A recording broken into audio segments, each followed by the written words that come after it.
Welcome to A Guide to Every Deck in EDH. Today we're looking at River Song, a commander from the Doctor Who set. So River Song is a 3-mana Izzet commander.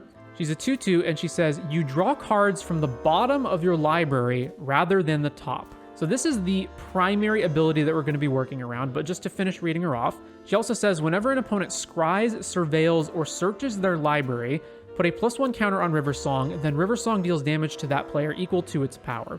That ability, I mean, it'll come up occasionally, obviously from searching, but it's not a huge deal. But the big deal is you draw cards from the bottom of your library rather than the top. So at first glance, that might not really seem that interesting, but it does allow us to do a number of things. And in specific, there are a lot of cards in the game that put cards on the bottom of the library in a specific order or otherwise allow you to manipulate the top or bottom of your library. So let's go through it. So Brainstorm, one of the best play patterns of a Brainstorm is when you have 2 useless cards in your hand, or they're just not that good, and you cast Brainstorm, you draw 3 new cards, you put 2 bad ones back on top, so 2 cards that you don't care about, and then you fetch, and you shuffle your deck, and then those 2 cards are basically gone, and you've got better shots at finding other cards.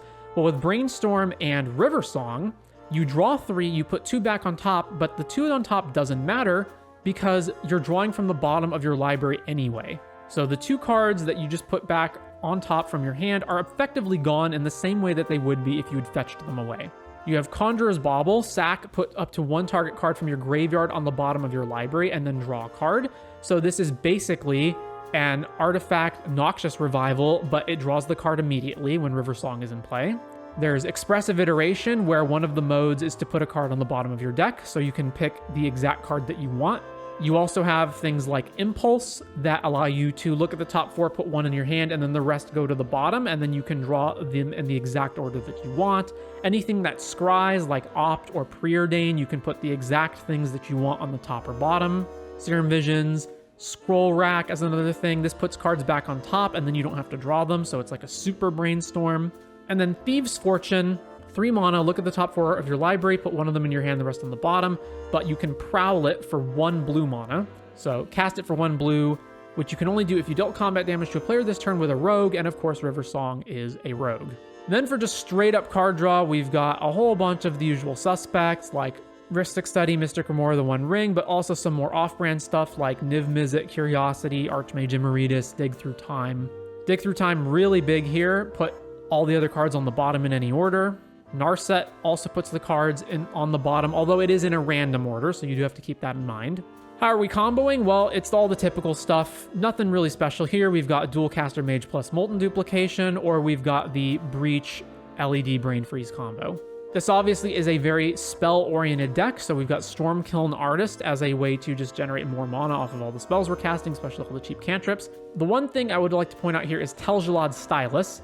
1 mana artifact that has tap, put target permanent you own on the bottom of your library. So again, if you are tucking anything other than River Song, you can then draw that card again. So for example, how would you like to cast Dockside every turn? Well, you can cast a Dockside, then you can just Tel'Gelad Stylus it to the bottom, draw the Dockside, play the Dockside again.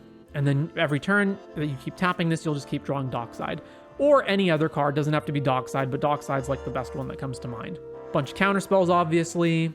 Lightning Greaves as a way to protect River Song. Bunch of lands, pretty straightforward here, nothing much to see. Some protection, some ramp cards, again, Dockside as mentioned. Removal and bounce spells.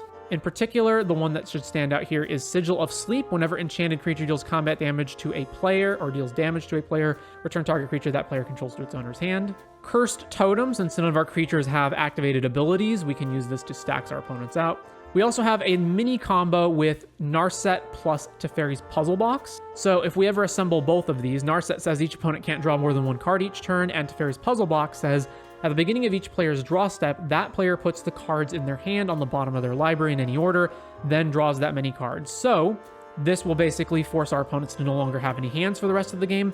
But Teferi's Puzzle Box also, again, obviously has use with River Song because it puts the cards on the bottom, meaning we can selectively draw whatever we want.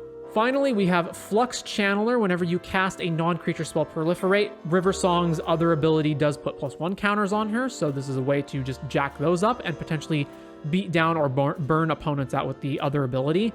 And Junk Troller 4 mana 0/6, tap, put target card from a graveyard on the bottom of its owner's library. Again, this card's not great because you're paying 4 mana for a card that has no immediate effect, but it's just a nice little synergy with the whole bottom of the library part of River Song. One other important thing to point out is that while I did say that this first ability is the main one you're going to be building around, the second ability does have its uses. It, if left unchecked, will get River Song pretty big, which is not only beating down opponents, but it also is burning them whenever they're doing these effects as well. So this will put a clock on opponents and is thus worth noting. For example, the black player who's, built their whole deck around losing life off of ad nauseum and whatnot, you can point the burn at them.